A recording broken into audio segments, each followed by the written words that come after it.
Bonjour et bienvenue à ce troisième Flashscope. Cette semaine, on s'attaque à de gros poissons étant donné que c'est la reprise du LEC. Vous pouvez le voir avec les résultats qui s'affichent actuellement.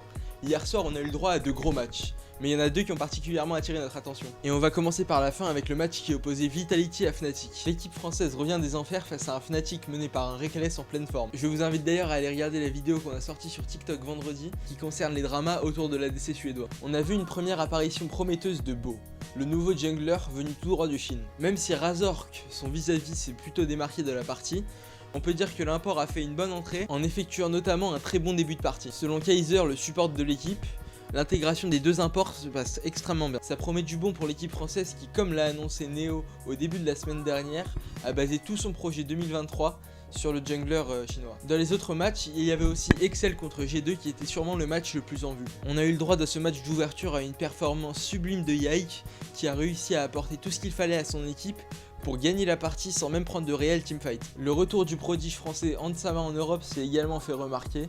Il a effectué une excellente game. Cette première journée de LEC a été assez complète. On commence à voir déjà les premiers styles de jeu de chaque équipe se dessiner. Pour conclure cette partie LoL, on a également eu le droit au retour de la LCK cette semaine. Je vous affiche les résultats maintenant. Cependant, on prévoit aussi de vous faire un focus sur la ligue coréenne dans une vidéo qui devrait sortir prochainement. Cette semaine, on a également eu le droit à des annonces de la ministre des Sports, Amélie Ouéda-Castera. On a appris lors d'une réunion qui regroupait les cadres du sport français mais également les grands acteurs du gaming français qu'un plan interministériel allait être mis en place afin de développer l'e-sport en France. Alors qu'un plan avait déjà été lancé en 2020, ces dernières semaines, le projet de structuration de l'e-sport en France semble s'être grandement accéléré. Plusieurs questions ont d'ailleurs été reconsidérées et seront approfondies au cours des prochaines semaines. On a d'abord celle des pratiques amateurs de l'e-sport, mais également la question des freins au développement de la discipline et particulièrement celle des visas pour les joueurs, et enfin la question du développement des événements en général. Alors pour en savoir plus, Paul Arrivé a fait un article très complet sur le sujet qui a été publié dans l'équipe, on vous laisse le lien dans la description.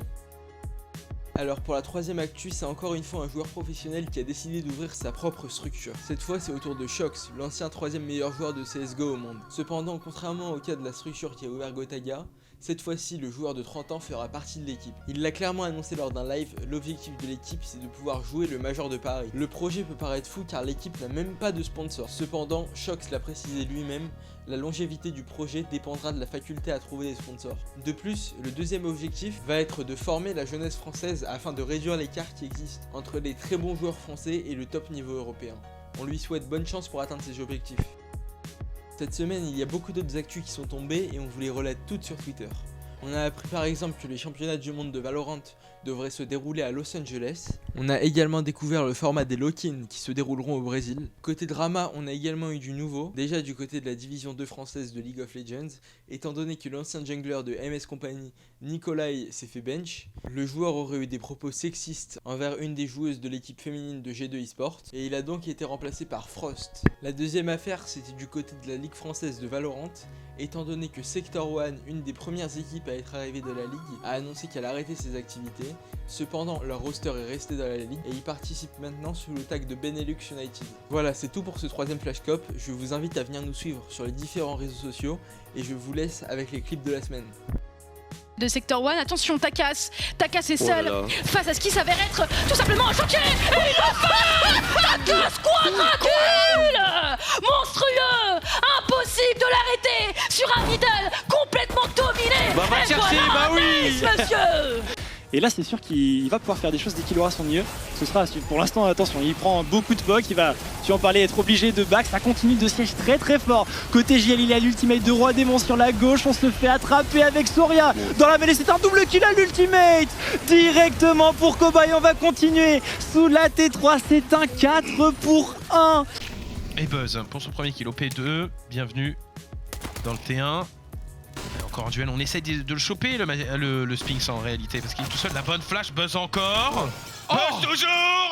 Attention, je crois qu'il a compris. Déjà quadruple kill. Est-ce qu'il va arriver pour son premier match au final terrain et faire un ace? Il fait un ace. Il vient... Avec encore, boum, l'avant MP pour remettre la grosse pression appuyée sur le Sand Blaster EX. Il est tellement bien ici, l'ami Venom. Ah ouais, le saut. Tellement bien. Le saut, ça, on avait juste besoin de réagir là-dessus. Hein. On a vu sauter, on a fait... Then they will be $10,000 rich. Oh! Mr. Savage into the fucking montage, bro.